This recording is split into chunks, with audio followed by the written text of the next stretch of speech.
Support for the podcast comes from Philadelphia Integrative Psychiatry, a practice in Devon, Pennsylvania that combines multiple psychological and medical disciplines to build a truly holistic, individualized model of comprehensive integrative care. By providing all of their services under one roof, they aim to bridge a gap in mental health treatment. Their marriage between mental health and physical health helps to identify core sources of distress for their patients, be it psychological, medical, or a combination of both. Their team of mental health professionals and nutritionists have varying backgrounds, education, and emphases. They truly have someone for everyone. Learn more at phillyintegrative.com.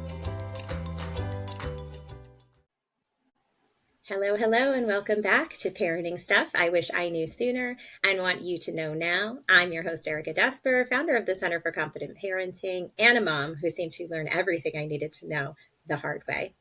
My guest today is Rebecca Robbins, a speech-language pathologist who has spent the bulk of her career helping children, young adults, and families living with autism. She's the proud owner of MindShaper, SLP, LLC, that's a tongue tie, where she provides programs and services for autistic individuals and their families. Services provided through MindShaper, SLP, LLC include speech therapy, executive function coaching, and her proprietary social group program called the Buddy Group. Rebecca is proud to offer these services to autistic individuals across their lifespan so all of her clients can lead fruitful and fulfilling lives, no matter their age or abilities. I'm not done yet. I'm still introducing you, Rebecca. Rebecca has always loved training parents and other professionals and passionately believes that the more training and education the support people in an autistic person's life have, the more they can foster an environment that will help that person blossom into their full potential.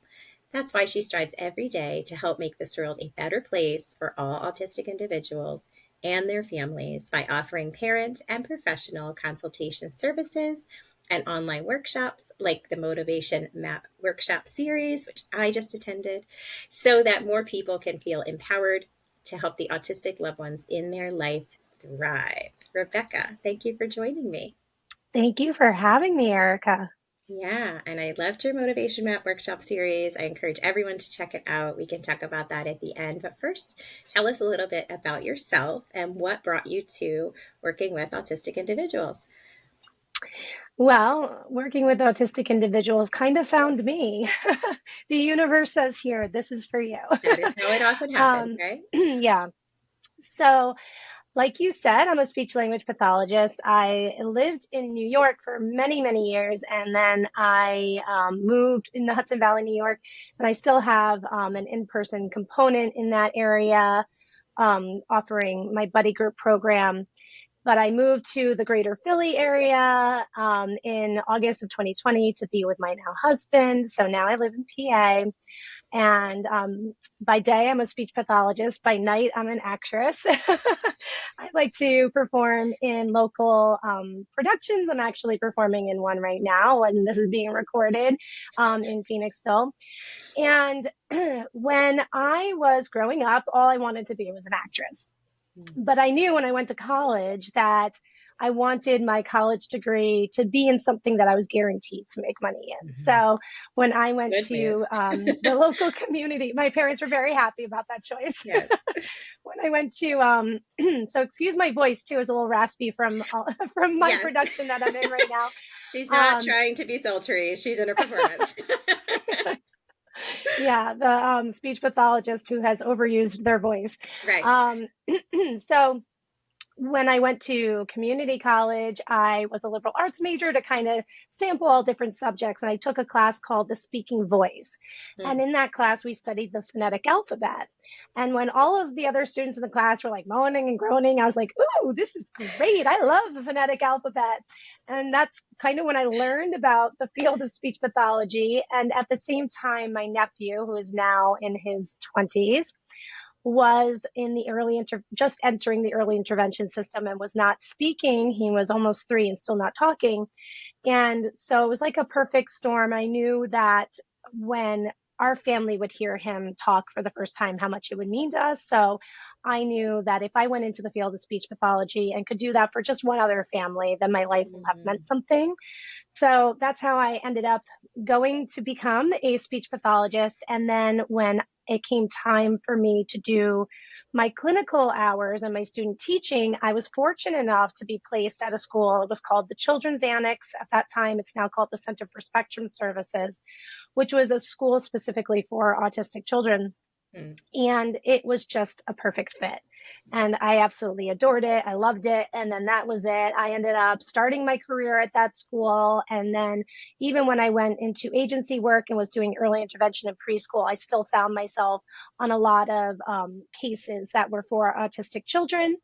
And then when I started working at the public school, I was working specifically with a life skills classroom. That was the main part of my job that had a high population of autistic children as well. So it's just been the focus of my career. And it's just been a great fit for me. I absolutely love working with this population. And in August of 2019, I decided to put all my chips in on myself. And I resigned from my job at the school district and started Mindshaper SLP had already been established. And I was working it part-time, but I decided to go full-time with my business. And I've been doing that since August of 2019. And I couldn't be happier. Well, congratulations. I think most of Thank us, you. or maybe even all of us that have been on here, that's our things kind of found us either through our own personal struggles or just something we discovered, a passion for. So that's a great, beautiful story. Thank you. So, as the parent of a neurodivergent child, and for any listeners that are new, my teenage son has diagnoses of autism and ADHD and multiple other things. I can attest to the fact that two of the biggest challenges we face that tend to pervade all of our daily activities is a lack of motivation and at least some measure of dependence on me or someone else to initiate, sustain, complete tasks, especially if we're talking about non-preferred tasks. He does not need my help to initiate a video game and get through his video game turn, of course. So can we walk through some common scenarios that parents find challenging, and then you share whatever it is, a strategy, the language that can bring us like a better outcome. I mean, even getting out of bed to start each day is a challenge Hmm. that we are typically frustrated from the Right. get-go, which does not bode well for either of us from the beginning of the day. Yeah. Well, that's a very loaded question. Yes. Yes. Sorry. No, it's fine. It's very multifaceted. And, you know, when a child is experiencing a lack of motivation, and you hit the nail on the head that like he's very motivated to play his video games or he's very motivated to do this. And you hear parents all the time say, oh, my child isn't motivated by anything. That's false. Yes, they Mhm. are. It's just they're not motivated for the things that maybe you want them to be motivated for. Right. Right. Um, so the other thing that I just want to point out about motivation is that there are two different kinds of motivation or two different ways of eliciting motivation, so to speak. So there's Okay. extrinsic or Mhm. external motivation, and there's internal or intrinsic. So what we all really hope for our children to have towards the tasks or the skills that we're trying to teach them is internal motivation. We want them to want to do it and to be lit up by it. But unfortunately, that's not always the case. But I do have some tips and tricks as to how you can facilitate that motivation. And especially with the autism population, historically, people have been trained to use external motivation Mhm. to create that motivation in children. And that comes in the form of rewards. We call them reinforcers. Mhm. And they can have their place, but the problem with using that type of motivation is it can fade over time. Your child's like what your child finds motivating at one point in Right. time, it might lose its potency. The And then novelty all of a wears sudden, off. novelty wears off. Exactly. You have to withhold your child's favorite things and Mhm. use them as rewards in order to really capitalize on external motivation. And when we listen to the autistic population, the adult autistic population, they many of them speak about how harmful those types of Mm. strategies have been for them. And the Okay. other problem in the long term is that a person can become dependent upon them. And I see this with some of my adult clients where they their parents have a very hard time internally motivating them to do things because they've been conditioned that, sorry if you heard that little chime. Oh, that's Um, okay. they've been conditioned to, if I do something, I'll only do something if I get a reward. Right. What's in it And for so me? that's hard to fade over time when you want your child to grow up to be an independent adult. Right. So there are ways that we can talk about to facilitate that internal motivation. And the motivation and independence, while they are correlated and connected, they're a little bit different as well. You can work on motivation without necessarily working on independence at the same time, you Hmm. know. So for the example that you gave with you're struggling with your child getting out of bed, to me, um, what pops into my mind right away is, and this is, you know, if your child has the language skills that you can talk to him about this, Sure. or, you know, or for people listening out there, have you asked your child for some ideas as to how to make that struggle easier? You know, like saying, um, so and so, I've noticed that you were having a really hard time in the morning with getting you out of bed, and I don't like starting my mornings that way. I bet you don't like starting your mornings that way either. I'm wondering if you have any ideas as to what could make that easier. And when we ask for our child's ideas or input, then they're going to have more buy-in because they're coming up with a solution. And sometimes it might even surprise you that they would come up with the same solution that you might have suggested.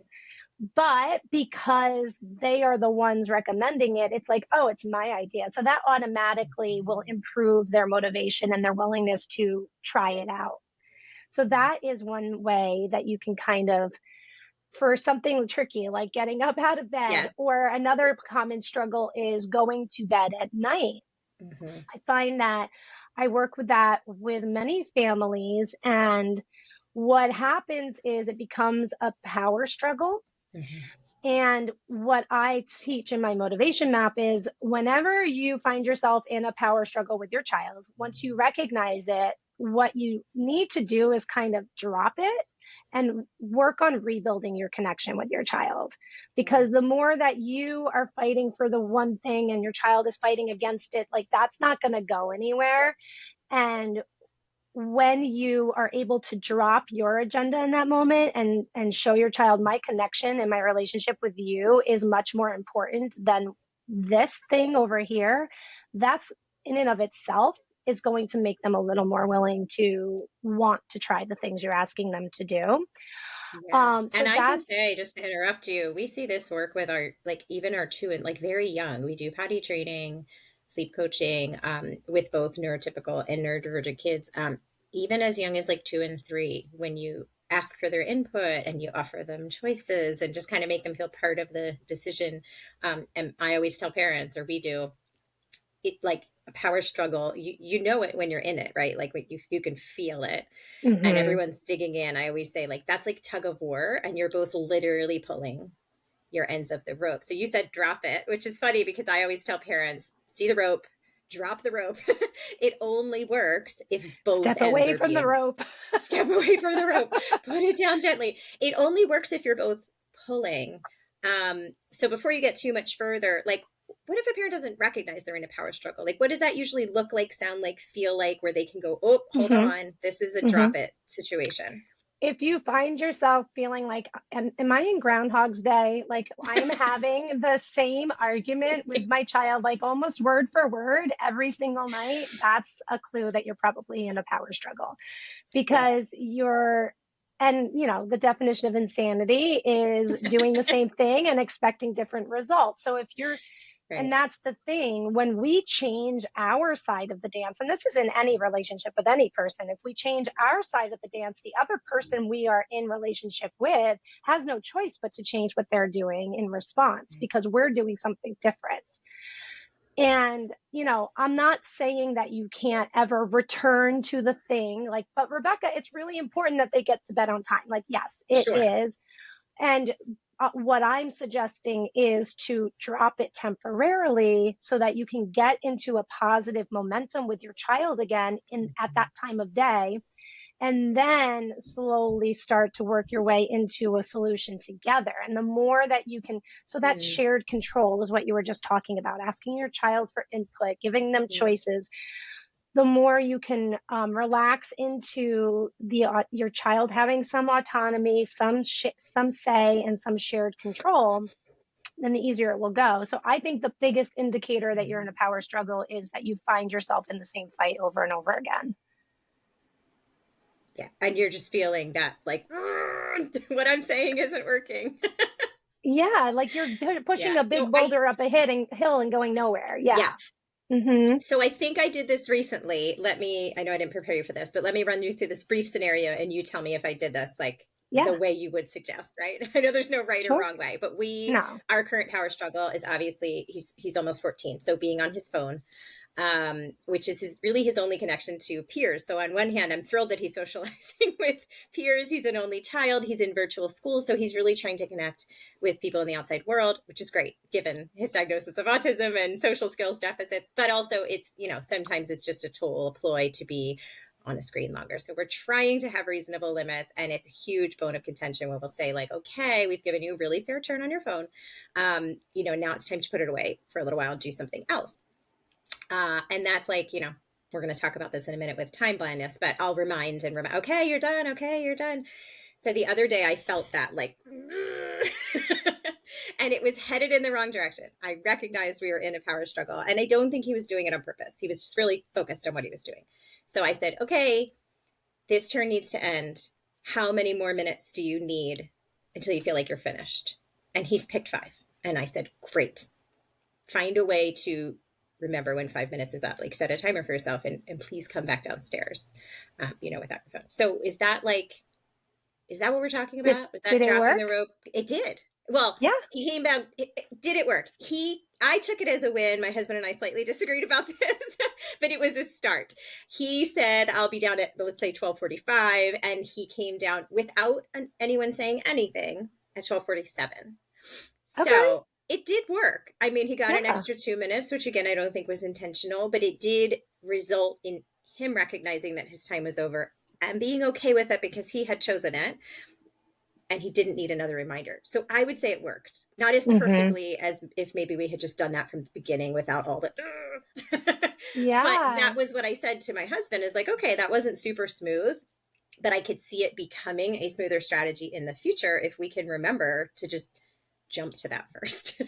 Sure. Yeah. And also, like when he comes down at 12:47, acknowledging the fact that he got himself down there, like, oh, wow, thank you so much. You said 5 minutes and you're pretty much here on time. Like that really shows me that you are building responsibility with Which your was what I phone. did. And then that's where my husband disagreed. Hopefully he won't listen to this. He was like, well, aren't you going to talk about the fact that like we had to say it 5 times and then he was 2 minutes past what he said. And I was like, let's just take this as a win. I feel like that will give us a smoother day and he will be Mm-hmm. more open to this strategy next time. So Mm-hmm. it sounds like for the way he thinks, that was probably the right move. Yeah, because what happens is if he, in that scenario, he actually did regulate himself enough that he was, and maybe he did turn it off after 5 minutes, and then it took him 2 minutes to like do whatever else he had to do to get himself Right. downstairs.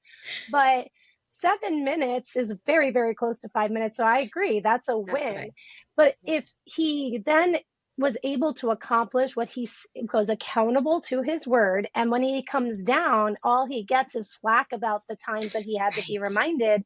He's going to be like, well, why am I going to do this again? Like, it doesn't That's what I was matter. I get in afraid trouble of. either way. Yeah. So I think you handled it perfectly. I had a similar situation with a family that they were struggling with bedtime. And I was like, it was like a twofold strategy. And first we asked the child, like, what time do you think you would Mm, like to go to bed? And it was 30 minutes later than what he was being told he had to go to bed, which wasn't, you know, that terrible in the grand right. scheme of things. So I said to the mom, I was like, okay, well, let's run the experiment. Let's see what happens if he goes to bed a half hour later. And we decided that he was going to program his Alexa to remind him because he reads in his room before Yep. bed. And the Alexa reminded him. He finished up his reading on his own and initiated saying goodnight to the parents. And it worked like a charm.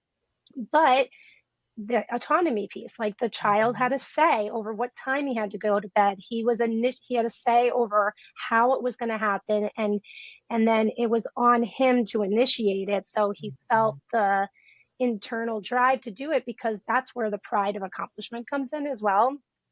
Which also Um, cuts down on resistance, right? yeah. Because that's that Hmm. intrinsic that you were Yeah. talking about. If we're feeling proud, I did it, I feel Yeah. good about it, we are more motivated to do it in the future. Yeah. And he's feeling less controlled.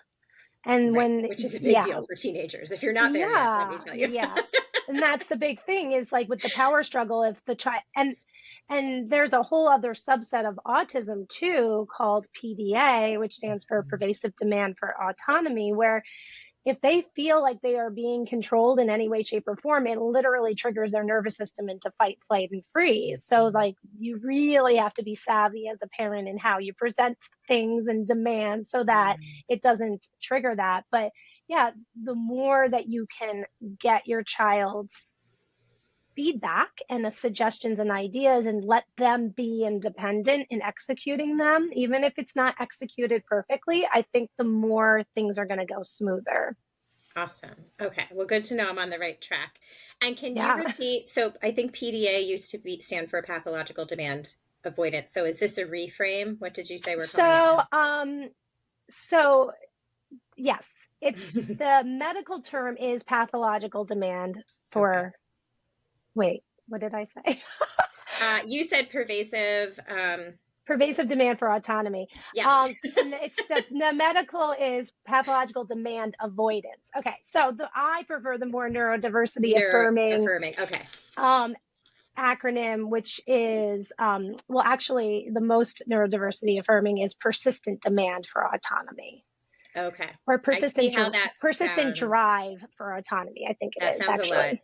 nicer. And we're all Right? hopefully learning to be neuro affirming. It's an ongoing practice. So thank you. That's why I wanted to circle back on that. I'm like, wait a Yeah. minute, my term is outdated, clearly. Well, Uh, pathological demand avoidance, it just sounds like you need to comply well, with and demand, and you're pathological, pathological because you like don't. when I'm a true crime fan. Shout out to my favorite podcast, My Favorite Murder. When I hear pathological, like I think of serial killers and psychopaths. And like, why did we call it that in the first place? That's pretty Right. negative. Yeah. Um, okay, Hmm. awesome. So we're on the right track. So that brings me to my next question. Another big challenge in our home, and maybe this is exclusive to my son, or maybe it's common in kids that share his diagnoses, is time blindness. So when let's say he's on his phone, we'll use that example again, and we go, bud, we really need you to, decide to get off of your phone. And he goes, okay, 1 minute. Then like 5 or 7 minutes goes by. We've already kind of gone through this scenario. I Hmm. know in my heart of hearts, he is not trying to be sneaky. He's not manipulating. He literally has no concept of how much time has passed, how long a task might take. Um, he doesn't sort of reverse engineer things the way that I would. If I need to be at X at Y time, I need to start getting, and it takes 10 minutes to get there. I need to leave the house at this time, which means I need to get ready at this time. Hmm. It's like we look at the clock and go, oh, I'm supposed to be there right now. And I haven't done any of the things I need to do to get ready, which is Right. somewhat age appropriate. But I would love for him to not be an adult with the same challenges, because I know adults who have those challenges and life is not very smooth for them. So whether it's like coming to the dinner table, getting off of their technology, getting overwhelmed because they think homework is going to take 3 hours when it's going to take 30 minutes. What are some strategies parents can use to address this time blindness, if that's even what you would call it? I might be Hmm. misframing Yeah. Yeah. I do. it. I would call it that. I agree. Time blindness, time management, deficits, things like that. Hmm. Well, when it comes to getting a child off of their phone or their electronic device, that's kind of a whole different ball of wax, because Sure. those devices are literally designed to be addictive, I So, mean, we like, have trouble even as neurotypical yeah, adults. as adults, exactly. So let's cut the kids some slack a little bit for being addicted to their phones, because that's what the phone people want. Yes. But I digress. That's a different podcast. But what I like to suggest, and I learned this technique from Sarah Ward, Mm. who owns Cognitive 360 Connections. She's amazing. She's a speech pathologist. But Many people don't have analog clocks in their homes anymore, or if they do, they're for decorative purposes and they Yes. might not even be working anymore, right? So kids don't know how to read an analog clock, but an analog clock is the only way to visually show the passage of time. Right. So get yourself an analog clock. I know this is an audio podcast, but you're also showing the video. Can I get my analog clock for a moment Yeah, so I can show you? please. I was Okay. actually just gonna grab something, but yeah, if you have them, go for it.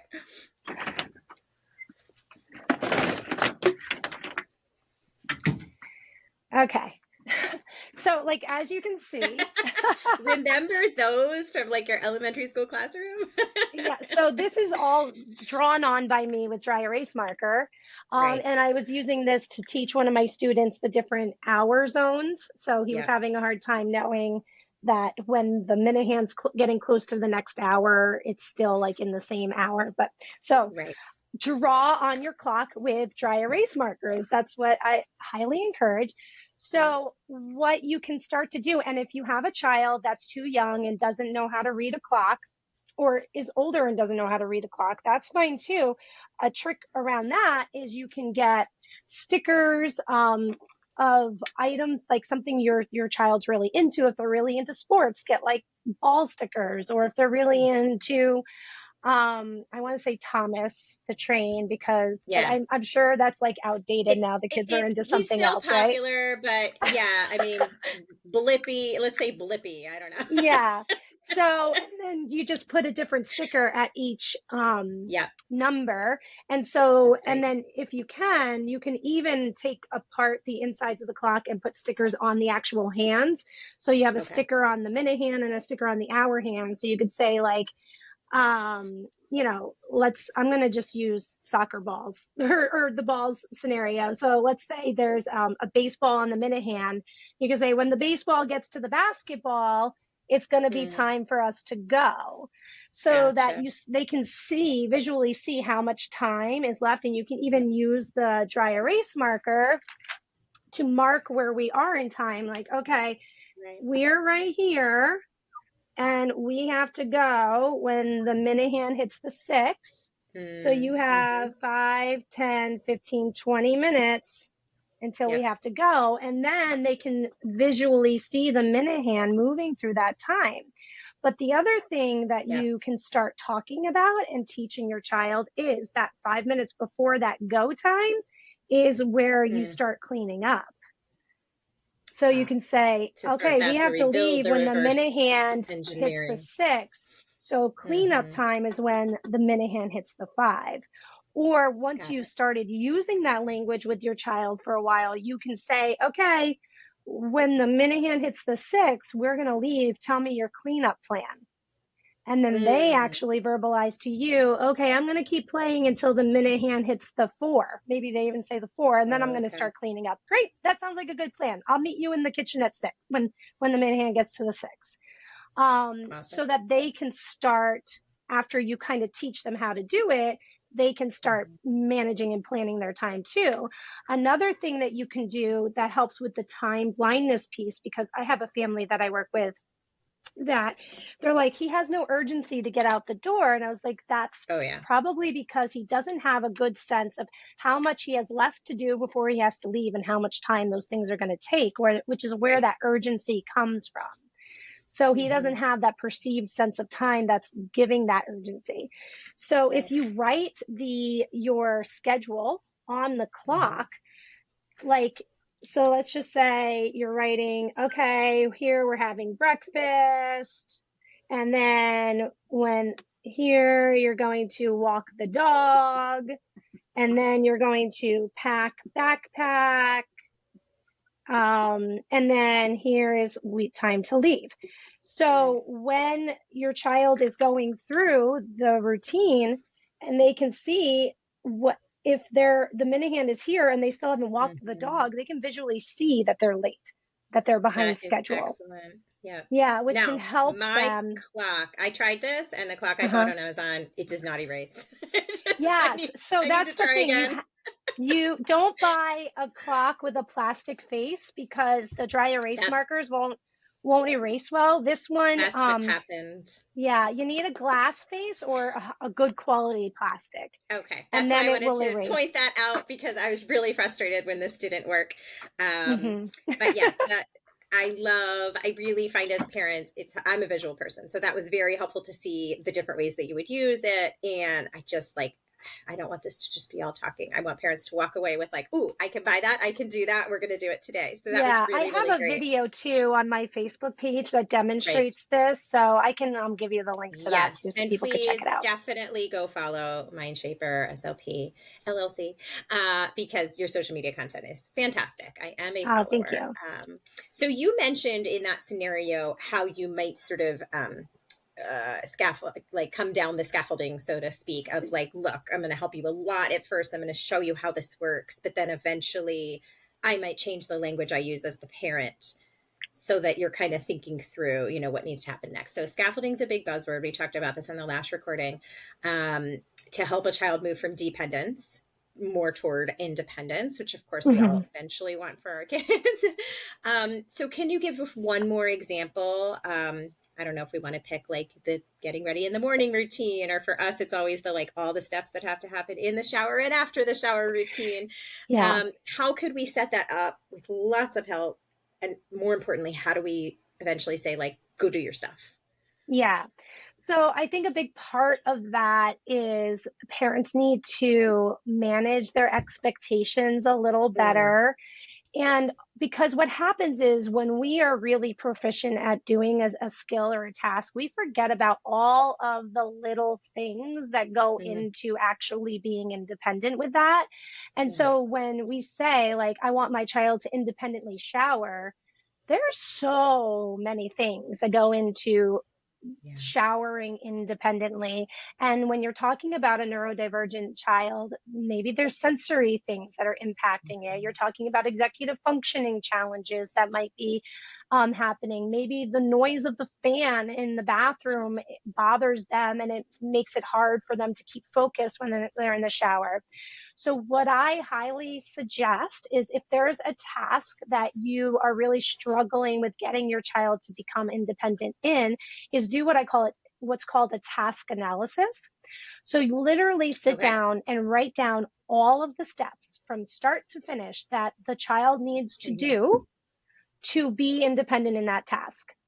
And by doing Okay. that, it's going to bring into your attention all the things that you take for granted as well. Then you want to identify where your child is right now in that step process and where they're able to be independent. Like, okay, he can get undressed and turn the water on completely by himself, but then he kind of falls apart after that, right? Great. So Right. now we know what the next step to work on towards independence, and you work on that one next step. When he becomes Mm, proficient in that, you add on the next step that comes in the process. And maybe once they've accomplished a couple of steps under their belt, they'll jump a couple steps forward, that totally can happen too. But it becomes less overwhelming for the child when we are really breaking a very robust skill down into individual steps and that yeah. they can focus on just accomplishing that one step. And then you build in supports for the remaining steps that you know that they're just not there yet. And Right. remember, it's a marathon, not a sprint. Yeah, I mean that's what and this again ties back to the previous episode. The reality, like I hear you on a cognitive level. I'm like, that's awesome. I'm doing that whenever possible. But I also know it takes a lot of preparation on my part. It takes like an infinite amount of patience on my part. Like Mm-hmm. I get super frustrated that I have a teenage kid who still needs so many reminders about a routine that we've had in place for forever. Right. Mm-hmm. But you're also right, like when I was like, let me make a visual list that can hang in the shower in the bathroom, I was like, whoa, this is a lot to fit on this list, and it did help me take that step back of like, I'm really great with executive function. He and I do not share this challenge, which just makes it harder for me to understand like, why is it so hard for you to remember to do? I do like 12 things before I go to bed and I just do them, Mm-hmm. right? Right. But it doesn't work that way for him. And it is a lot of items. And like you said, each item requires a lot of different skills in the executive function arena. So Right. I get why that's so challenging. And I'm also Hmm. far enough along in our journey with him that I know that when I can take the time and have the patience and build these routines and then slowly peel them back, he does eventually take over on his own. It takes a lot longer than we might be wishing as parents. Yeah. Yeah. And Yes. which brings us to what you said. It is definitely a marathon, not a sprint. And I think it's okay to say like, well, I hate that part of this. It's not my Hmm. favorite. It's not my favorite part. But it is Right. what it is. Yeah. And you know what? And there's things that feel more urgent than they actually are, Yes. like for instance, like let's say your child is really having a tough time with managing after school homework, or at the end of the school day they're just like so spent and burnt that they melt down when they get home. Oh yeah. And you really need to take it step by step and really pare down the homework routine or whatever. Then, but it feels like, well, I have to get his homework done every night because otherwise he's going to get in trouble and he's going to fail school and he's never going to become an adult and blah, blah, blah. And I think we the call that snowball. catastrophizing. Exactly. So, but we need to catch ourselves when we start thinking like that. Yes. And then, reach out to the teacher and be like, listen, this is what's going on at home and this is my plan. Can we come to an agreement that he has like a longer time to turn in his homework because we're trying this to implement this plan at home, and see if Right. the teacher will work with you, which takes the pressure off of you a little bit. So Yeah. try to get creative and brainstorm ways that will help you take the pressure off of yourself. But no, this needs to be accomplished yesterday. Yeah. Yeah, And because most yes, times it I'm does not. right. I am famous for catastrophizing all of the Hmm. cognitive distortions. I have excellent executive function skills. I also am excellent with cognitive distortions, which I'm You less have an proud of. excellent imagination. I do. So as my son gets to this transitional age, and now I hear all this stuff of like, you need a transition plan and you need to think about his future. And I'm like, holy crap. First of all, we're not even where we need to be like right now. How am I supposed to think about the future? We just got all of our diagnoses. We're still getting supports in place with school. So that's very overwhelming to me, which is what triggers my catastrophizing mentality of like, Hmm. how is he ever going to go? How is he going to leave this house? How is he going to function in college if that's what he decides to do, or at a job? Hmm. Like we can't even remember to hang the towel after the shower. Although we've gone from leaving it on the floor to tossing it over the door, which again, I'm counting as a win. It still needs to migrate to the hook that is right there so that we can open and close the door. But it's a step in the right direction. Absolutely. Um, but we have a lot of time, and I'm trying to remind myself like, you have seen him go from it's on the floor to like, oh wait, I need to hang that so no one slips and mom doesn't get mad and all that stuff. So it'll come. And I've also, like you said, adjusted my expectations. Maybe he's not going to fly the nest at 18 like some other people do. Maybe he's flying the nest at whatever, 20, 23. I don't know, but it can still Right. happen. It's just a matter of like you said, adjusting your expectations, managing Right. the catastrophizing, Hmm. to And yeah, and hopefully get maybe it's okay for you to take a couple of years after high school and get him kind of in a more stable place before he takes on the challenge of college or the workforce or whatever it is. right. That's okay too. Yeah, absolutely. Hmm. Wonderful. This is really helpful. I always say, like, I'm doing this show for everyone else, but I'm sure getting a lot out of it Oh, myself too. good. So it is also a little bit for me. So let's apply these strategies a little bit to social interactions, which Hmm. is another very common challenge with neurodiversity, or I imagine with children who are maybe delayed in speech. Um, Hmm. what strategies are you finding to be successful to help kids there? For Hmm. example, I make that my son order his own food at the restaurant. He'll kind of Hmm. look at me like, go. I'm like, yep, go ahead. You know what you want. Go ahead. It's just, I can tell it's physically painful for him. And I'm assuming that's because it requires working memory. So he's instantly anxious. He's going to forget his order. It requires eye contact, which in general is not his sustain. He'll make eye contact, but sustaining it is difficult. And with strangers, forget about it. And he's the center of attention at the table in his mind. He's the center of attention in that moment, right? So I guess it's all of that.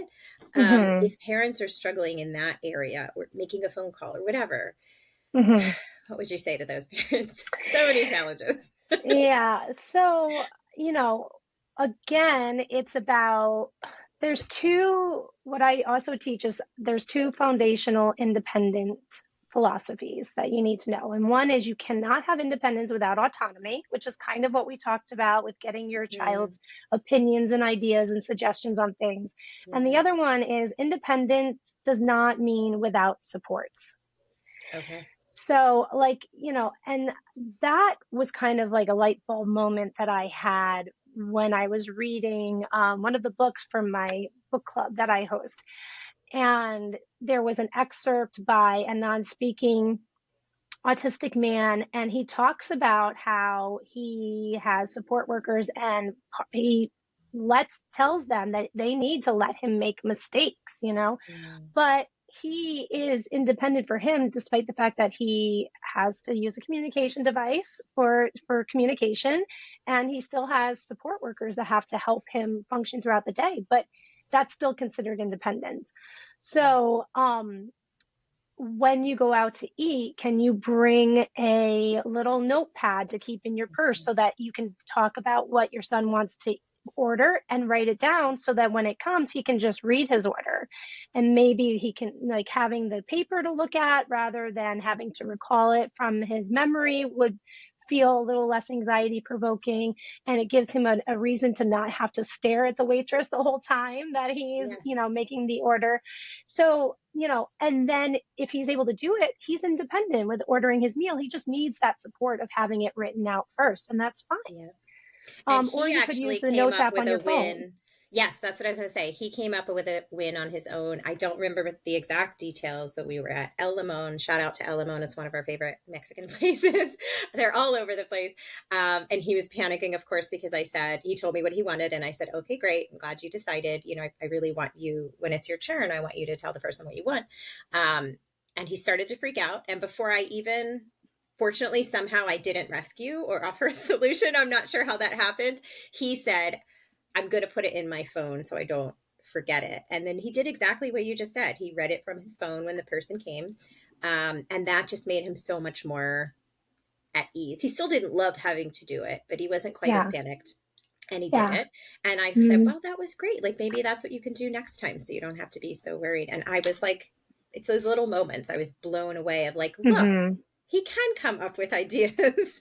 And maybe Yeah. sometimes I don't give him enough of a chance to do that. But it also was like, hey, the stuff we're doing, even if you don't see it paying off in the area, maybe the after bathroom routine, everything's still on the floor, but maybe the stuff we've been doing and talking about there translated to that moment where he was like, how Mm-hmm. can I help myself in this situation? And it was really Yeah. exciting. It was the smallest thing and it was so exciting.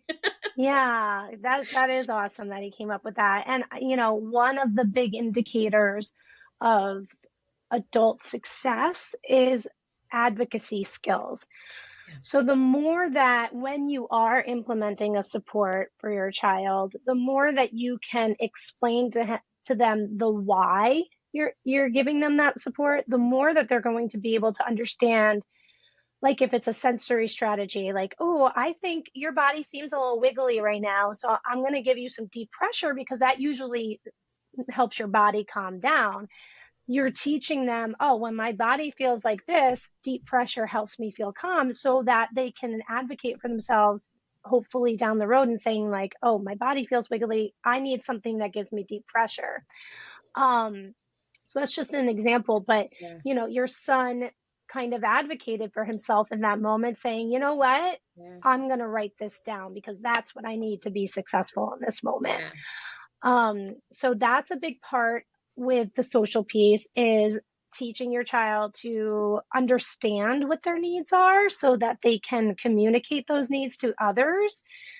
Because when a person is able to advocate and communicate their needs to others, other people are much more compassionate and willing to Mhm. support and assist them.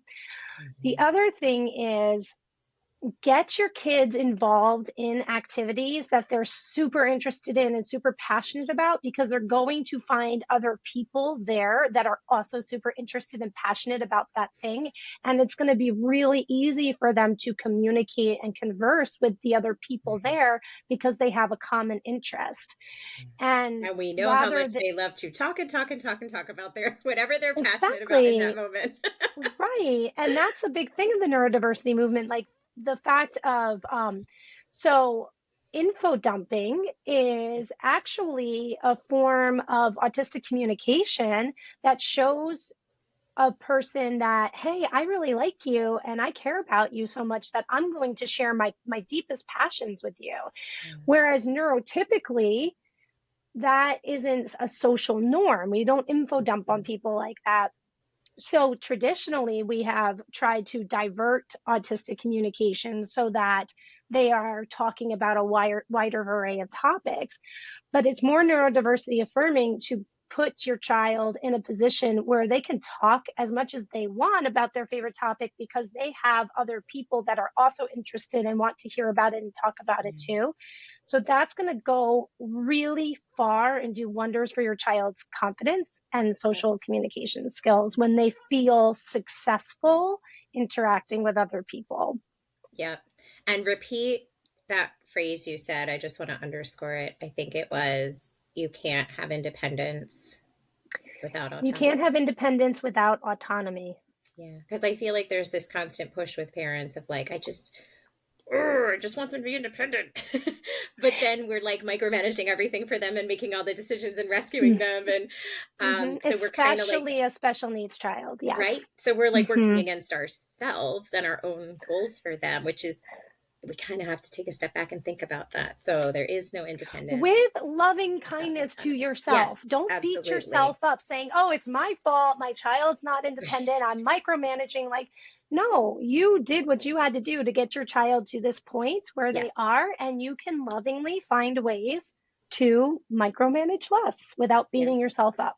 right. Yes, thank you for clarifying that because I need to hear that too.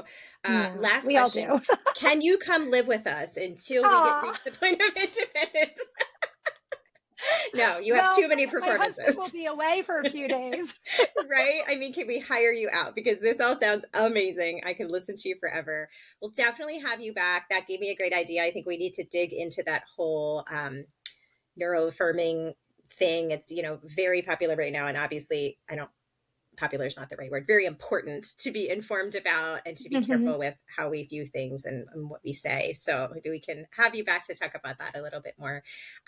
But lastly, for today, what is one more thing that you have learned on this support journey that we haven't touched on yet that you want other parents to hear or know right now, Hmm. today? Well, it's one thing with three parts. Okay, that's So, allowed. I give you permission. yes, if you take nothing away from this podcast, and I said the same thing in my workshop that I hosted recently, take this away. Stop prompting your child so much, pause more, and use declarative language. Mm, So, so often I see in situations where, and I do virtual sessions with my students where I'll ask my student a question or I'll say something to my student. And before the student even has a chance really to take it in and process it, the adult that's with them, whether it's a support worker or a parent, is repeating the words that I said to the child. Stop doing that, because when you do that, you are teaching your child to only respond to you, that everything is going to be filtered through you and they will only respond to you. right. Instead, you're going to pause and give your child space to process what was said and think about what needs to be said so that when they do respond, it's a novel response for them. It's genuine and novel. And if they do need a little more support, you can make a statement using declarative language. So declarative language, we could do a whole other podcast on that. But I just actually wrote it down. We're going to do one on that okay. too. Okay, good. I love talking about declarative language. But But the yes, I was short, going to ask you to provide an example because a lot of yeah, people maybe short haven't and heard that. simple is declarative language. So there's two types of language. There's imperative language, which is giving directions, and asking questions you already know the answers to, which we do all the time to our kids, right? Declarative language is just making comments or statements. Hmm. So instead of saying in that situation where I say something to my student and they don't respond, instead of repeating what I said or saying, what did she say? Or what do you blah, blah, blah? You could say something like, oh, I think maybe they need to hear that again, Miss Rebecca. Or, Hmm. oh, Miss Rebecca's talking to you. I think maybe you need to hear what she said again. And so I'm making statements, and usually they're in the form with I statements. And there's Hmm. so many benefits to this. In one, your child then has to problem solve what to do in the situation because you're not telling them what to do and you're not asking them a question with a definitive answer. They then will come up with their own response. And they're also, when you use I language, you're also improving their perspective taking abilities because they have to think Hmm. about your perspective to know how to respond. Which could also be a whole nother episode. Yes, exactly. So, but definitely try to, it's okay to let your child make mistakes. Try to pause more, prompt less, and use statements and comments to talk to your child more than questions and directions. Because when you only talk to your child in questions and directions, you're teaching them to be a direction follower, Hmm. not a problem solver. And when you use declarative language, you're teaching them to be more of a problem solver and to improve their flexibility of thought. That's excellent. Thank you. I'm Yes. super proud of this episode. All that information is so helpful, and I Oh, appreciate good. you. I'll speak for the audience. We all appreciate you. So there's a lot Thank more we can you. talk about, and I'll try to have you back soon. Thank you I so love much for that. joining me. Good luck with your performance. Thank Oh, you. the book club. Did you want to touch on where can people find you? What's this book club all about? When's the next motivation map workshop? Anything you want to tell people, knowing this will be coming out down the road? Yeah. So the next motivation map workshop is to be determined, but it will be sometime this spring. And it's a Okay. three-part workshop series. The first workshop is Stop the Drama. And Hmm. we learn how to overcome anxiety and overwhelm with your child. And workshop 2 is Stop the Bribes, where we talk about how to increase internal motivation. And workshop 3 is Stop the Nagging, which focuses on strategies to increase independence. That will be coming up in the spring. If you follow me on social media at MindShaper SLP on Facebook and Instagram, I'm actually going to be amping up my YouTube channel pretty soon, which Awesome. again is still at MindShaper SLP. So follow me there and you'll definitely be in the loop for when I do the motivation map workshop.